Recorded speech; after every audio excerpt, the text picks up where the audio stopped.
Είναι ανασκόπηση καταρχήν γιατί κέρδισε ο Μακρόν, μάλλον εκλέγεται. Η Δημοκρατική Ευρώπη είναι ανακοπισμένη γιατί η Μαρή Λεπέν μάλλον δεν εκλέγεται, κατά πάσα πιθανότητα.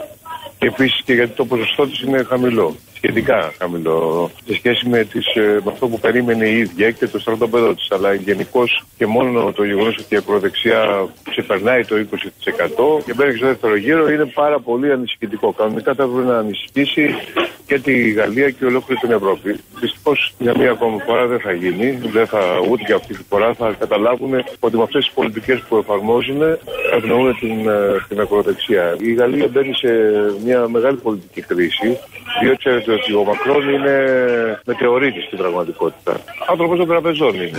Η πολιτική που θα ακολουθήσει είναι μια πολιτική διάλυσης του κοινωνικού κράτους, το οποίο στη Γαλλία έχει πολύ γερές και βαθιές ρίζες, γιατί το Μακρόν θα ακολουθήσει την ίδια πολιτική με αυτή που ακολουθεί το Βερολίνο, λίγο πολύ την ίδια πολιτική, και από την άλλη τη μεριά με την πολιτική κρίση της Γαλλίας δυναμώνει τον άλλο πόλο του πρώην άξονα του γαλλογερμανικού, δηλαδή τη Γερμανία.